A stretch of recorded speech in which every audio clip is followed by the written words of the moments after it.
নমস্কার বন্ধুরা, আশা করছি সকলে অনেক ভালো আছো। আমার কুকিং চ্যানেলে তোমাদের সকলকে স্বাগত। প্রতিদিনের মতো আজকেও আরেকটা রেসিপি নিয়ে চলে এসেছি। আজকে বানিয়ে দেখাবো নিরামিষ সুজির কেক। এই সুজির কেকটি বানানো যতটা সহজ, খেতেও কিন্তু দুর্দান্ত স্বাদের হয়। এই রকম সুজির কেক বাড়িতে বানালে পরে ছোট থেকে বড় সকলের কাছে অনেক অনেক ভালো লাগবে। চলো রেসিপিটি দেখে নিই।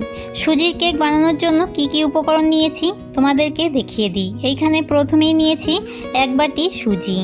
আমি বাটি মেপে সুজিটা নিয়েছি যাতে চিনির পরিমাণটা দিতে সুবিধা হয়। সুজিগুলোকে মিক্সিতে গুঁড়ো করে নিয়েছি। মিক্সিতে দিয়ে 1 মিনিট মতো গুঁড়ো করে নিলেই সুজিটা বেশ ভালো গুঁড়ো হয়ে যায়। আমি এইখানে এই বাটিটা মেপেই 1 বাটি মতো সুজি নিয়েছি। আর এই 1 বাটি মতোই চিনিটা দিলে মিষ্টিটা একদম পারফেক্ট হবে। আমি কেকে মিষ্টিটা একটু কম দেব বলে চিনির পরিমাণটা একটু কম করে দিয়েছি। কেক বানানোর জন্য আমি এইখানে আমুল দুধের ব্যবহার করছি। দুধটাকে গুলিয়ে নেওয়ার জন্য হালকা উষ্ণ গরম জল আগে থেকেই করে নিয়েছিলাম। জলটাতে দুধটা দিয়ে ভালো করে গুলিয়ে নিচ্ছি। তোমরা চাইলে এখানে গরুর দুধটাও নিয়ে নিতে পারো। তোমরা যারা নতুন বন্ধুরা আমার চ্যানেলে আমার ভিডিওটি প্রথমবারের জন্য দেখছো, আমার চ্যানেলটিকে সাবস্ক্রাইব করে দিয়ে পাশে থাকা বেল আইকনটি অল করে রাখার অনুরোধ রইল, যাতে আমার নিত্য নতুন রেসিপিগুলো তোমরাই প্রথমে দেখতে পাও। আমুল দুধটাকে ভালো করে মিশিয়ে নিয়েছি। এবারে কেকের জন্য ব্যাটারটি তৈরি করে নেব। এইখানে সুজি আর চিনিটা আগেই মিশিয়ে নিয়েছিলাম। এবারে অল্প অল্প করে দুধটাকে দিয়ে ব্যাটারটি তৈরি করে নেব।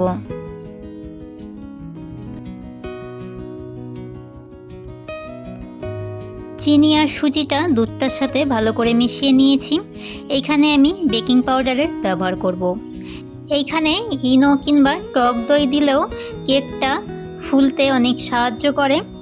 এখানে আমি হাফ চা চামচ মতো বেকিং পাউডার দিয়ে দিয়েছি আর দিয়ে দেব 2 চামচ মতো দুধ।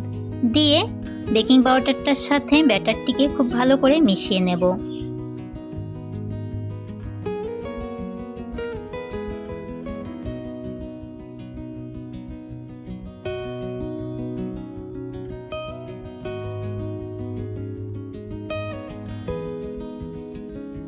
ব্যাটারটি একদম রেডি। সব শেষে দিয়ে দেব সাদা তেল।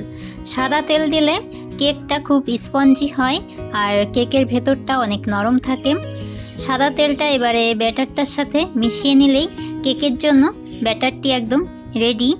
এবারে আমি তোমাদেরকে দেখিয়ে দিচ্ছি ব্যাটারটি ঠিক কী রকম ঘনত্বে রাখতে হবে। এই রকম পাতলা করে ব্যাটারটি তৈরি করতে হবে। এবারে আমি 15 মিনিটের জন্য ব্যাটারটিকে রেখে দেব। এবারে আমি যেই পাত্রে কেকটাকে করব সেই পাত্রের মাপে একটা কাগজ নিয়ে কেটে নেব।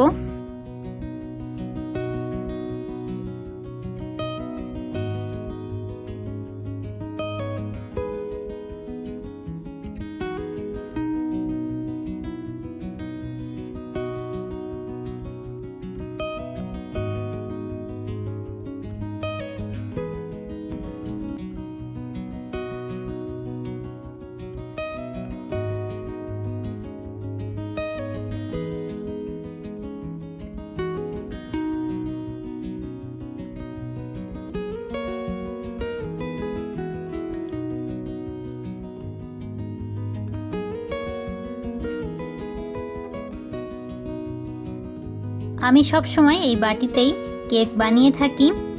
তোমরা এখানে যেই পাত্রে কেকটা বানাবে পাত্রটার গায়ে এইভাবে সাদা তেল ভালো করে মেখে নেবে। ভালো করে সাদা তেল মেখে নেওয়ার পরে বাটিটার মাপ দিয়ে যে কাগজটা কেটে নিয়েছিলাম কাগজটাকে ভালো করে বসিয়ে দেব।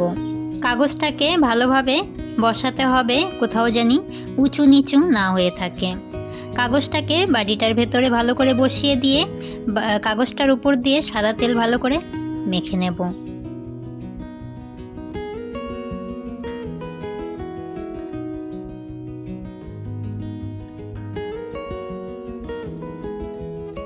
কেকের জন্য ব্যাটারটাকে 20 মিনিটের জন্য রেখে দিয়েছিলাম।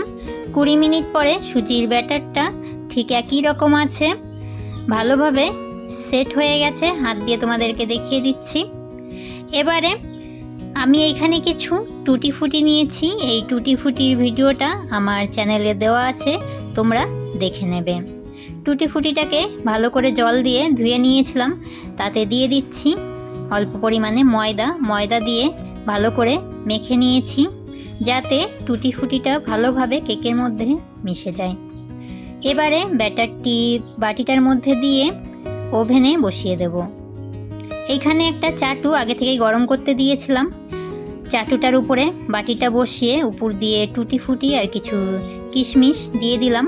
এবারে একটুখানি ঝাঁকিয়ে নেব, যাতে ব্যাটারটি খুব ভালো করে সেট হয়ে যায়। এবারে এই বাটিটির মাপেই একটা প্লেট দিয়ে ঢাকা দিয়ে দেব। গ্যাসের আঁচটা লো ফ্লেমে করে দিয়ে 30 মিনিটের জন্য রেখে দিয়েছিলাম। 30 মিনিট পরে দেখে নেব কেকটা হয়েছে নাকি। কেকটা দেখার জন্য এখানে পরিষ্কার একটা শলার কাঠি নিয়েছি। কাঠিটা কেকটার সাইডে যখন দিলাম, সাইডটা হয়ে গেছে। মাঝখানে যখন দিয়ে দেখলাম মাঝখানটা এখনও হয়নি, ব্যাটারটা লেগে যাচ্ছে কাঠির গায়ে, আবারও ঢাকা দিয়ে দিলাম। 10 মিনিট পর আবারও চলে এসেছি, কেকটা দেখে নেব হয়েছে নাকি। সেই একই শলার কাঠি দিয়েই চেক করে নেব। এবারে কেকটা ভালোভাবেই হয়ে গেছে, কেকটা একদম রেডি, নামিয়ে নেব। কেকটা বানাতে আমার প্রায় 40 মিনিট মতো টাইম লেগেছে। কেকটাকে ঠান্ডা করে তোমাদেরকে দেখিয়ে দিচ্ছি কেকটা কতটা সুন্দর হয়েছে। দেখো কেকটা কত সুন্দরভাবেই আমি বানিয়ে নিয়েছি, আর নিচের দিকটা একটু পোড়া লাগেনি, সুন্দরভাবে হয়ে গেছে। এবার নিচের দিকে যেই কাগজটা দিয়েছিলাম কাগজটাকে তুলে নেব। একদম সহজ একটি রেসিপি আজকে তোমাদের সঙ্গে শেয়ার করলাম। তোমরাও বাড়িতে আমার এই রেসিপিটি ফলো করে এইভাবে সুজির কেক বানাবে, আর একদম অল্প উপকরণ দিয়ে খুব সহজেই কিন্তু এই কেকটি বানিয়ে নেওয়া যায়। আর এই কেকটি ছোট থেকে বড় সকলের কাছে অনেক ভালো লাগবে। তোমাদেরকে এবারে কেকটা কেটে দেখিয়ে দিচ্ছি কেকটার ভেতরে কতটা সুন্দর হয়েছে।